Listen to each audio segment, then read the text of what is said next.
मनजिंदर सिंह सिरसा इस समय संबोधित कर रहे हैं, हालांकि अब भारतीय जनता पार्टी के नेता भी हैं, लेकिन यहाँ पर जो उत्सव चल रहा है और उत्सव में जब प्रधानमंत्री की संबोधन का हिस्सा आएगा तो सबकी दिलचस्पी कई मुद्दों पर भी हो जाएगी। गुरु तेग बहादुर का जीवन दर्शन उनकी बातों में जरूर झलकेगा, लेकिन उसके साथ ही और क्या बातें आज करने वाले हैं ये भी देखना होगा। लेकिन पिछले कुछ सालों में अगर हम देखें चित्रा, तो बहुत सारी चीजें बदली हैं।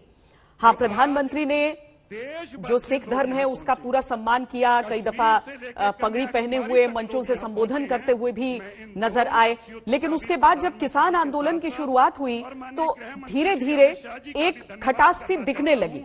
पंजाब के कई इलाके ऐसे रहे जहां से कुछ विरोध के स्वर भी उठकर आते थे, लेकिन फिर जब अफगानिस्तान का वो दौर आया और गुरु ग्रंथ साहिब को वहां से लेकर आने की बारी आई तो हरदीप सिंह पुरी को वहां पर भेजा गया, एक मंत्री को भेजा गया कि पूरे सम्मान के साथ उन्हें वापस लेकर आया जाए यहां पर भारत में और सम्मान के साथ स्थापित भी किया जाए। आज हम एक बार फिर प्रधानमंत्री को एक ऐसे आयोजन में देख रहे हैं जहां से शायद वो उन दूरियों को, चाहे वो एक परसेप्शनल रही हो, लेकिन अगर वो दूरियां हैं तो उस दूरी को पाटने का भी शायद प्रयास हो।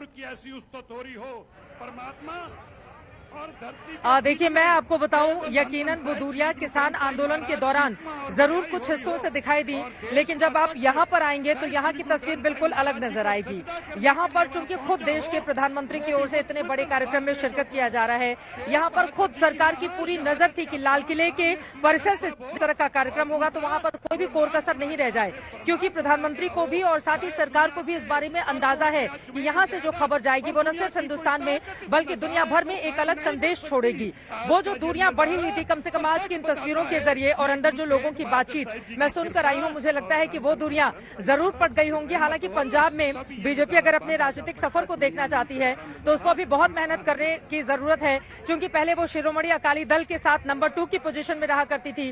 पहली बार खुद उसने बहुत सारी सीटों पर अकेले अपने बलबूते चुनाव लड़ा, हालांकि ज्यादा कामयाबी उसको नहीं मिल पाई, लेकिन इसके जरिए भविष्य की राजनीति में आम आदमी पार्टी को जरूर बड़ी चुनौती देने की कोशिश यहाँ पर की जाएगी। बहुत सारी महिलाएं हमारे साथ हैं, वो अपनी बातों को रखना चाहती हैं, जरा इन लोगों से बातचीत करते हैं। आप इस कार्यक्रम में शिरकत करने के लिए आई हैं, कहाँ से आई हैं? मैं रोहिणी से आई हूँ, रोहिणी सेक्टर 7 के गुरुद्वारा से हमारी बस आई है और बहुत से लोग बड़े खुश और हम बड़ी उससे उत्साह से इस पर्व को देखने आए हैं, क्योंकि ये दिल्ली में आजादी के बाद पहली बार हो रहा है। ऐसा आजादी के बाद पहली बार हो रहा है। बहुत उत्साहित है, बहुत अच्छा लगा हमें। प्रधानमंत्री जी खुद यहाँ पर पहुंचे। हाँ जी, अपने प्रधानमंत्री मिस्टर नरेंद्र मोदी, श्री नरेंद्र मोदी को हम धन्यवाद करना चाहेंगे इस बात के लिए कि जो इन्होंने ये इनिशिएटिव लिया, और बहुत खुश हूँ मैं इस गुरुपुरब में आकर। आजादी के बाद ये इस तरह का पहला अपना कार्यक्रम है और प्रधानमंत्री जी एक और रिकॉर्ड बनाने जा रहे हैं। सूर्यास्त के बाद लाल किले परिसर से संबोधन करने वाले वो हिंदुस्तान के पहले प्रधानमंत्री होंगे, तो बड़े सारे रिकॉर्ड भी बन रहे हैं। लेकिन इतना भक्तिमय माहौल, उनकी कुर्बानी को, उनके सर्वोच्च बलिदान को याद करने का इससे खास मौका कुछ हो नहीं सकता है। आप अपने शब्दों में गुरु तेग बहादुर जी को कैसे याद करेंगे?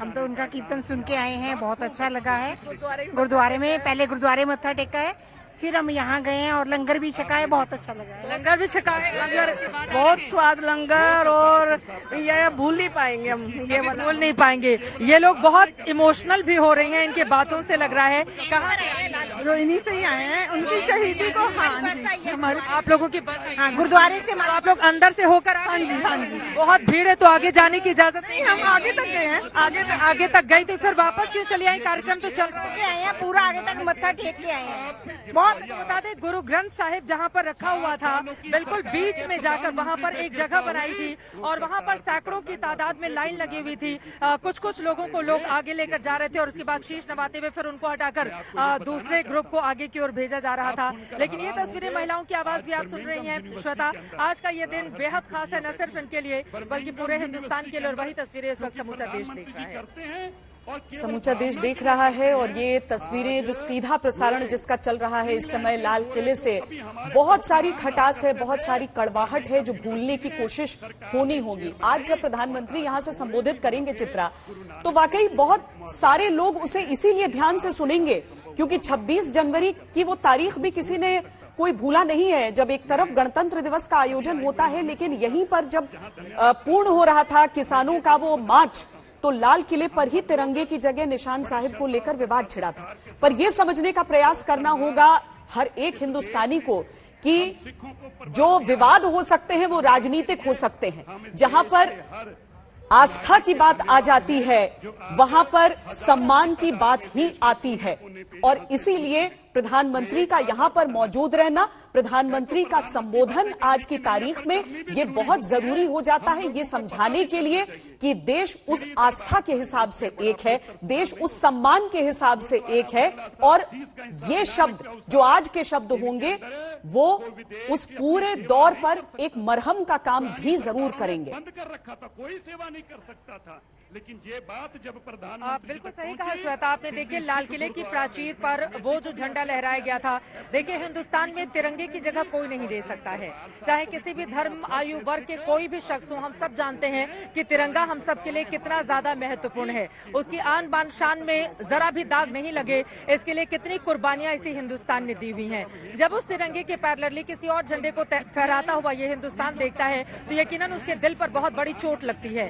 सरकार कोई भी हो, सरकार आए जाए कोई भी हो, लेकिन तिरंगा हमेशा शान से लहराना चाहिए। लेकिन लाल किले की प्राचीर पर 26 जनवरी को जो कुछ भी हुआ था वो अपने आप में बेहद दुर्भाग्यपूर्ण मामला था। उस पर कार्रवाई हो रही है, ये भी बढ़ रही है। भटके हुए कुछ नौजवान थे जिनके खिलाफ वो पूरा का पूरा एक्शन लगातार जारी है। लेकिन यहाँ पर इस बात को भी हम सब जानते हैं श्वेता, देखिए सिख धर्म की अगर बात की जाए, हालांकि खुद वो लोग अपने धर्म को कितना प्रचार प्रसार करते हैं, उनकी ओर से किस तरह की सेवा की जाती है। जब भी हम लंगर के लिए जाते हैं हम देखते हैं कतारों में पंक्तिबद्ध होकर सबसे पहले हम शूज उतार के देते हैं, उसको कितने सलीके से रखा जाता है, फिर हाथ धो के सिर पे दुपट्टा रखकर फिर अंदर की तरफ जाते हैं। जब लंगर में कुछ खाने के लिए जाते हैं तो कतारों में लोगों को बिठाया जाता है एक साथ, किसी में कोई भी भेदभाव नहीं किया जाता है। तो सिख धर्म की ये सबसे बड़ी ताकत है, सेवा उसकी सबसे बड़ी ताकत है, और उसी ताकत को आगे बढ़ाने की कोशिश लगातार सिख समुदाय की ओर से हर जगह, चाहे हिंदुस्तान का कोई भी कोना हो। हम सब श्वेता हम सब जानते हैं, जब मुझे याद आता है जब मैं कश्मीर गई थी, जब वहां पर बाढ़ आई हुई थी, बाढ़ की कवरेज करने के लिए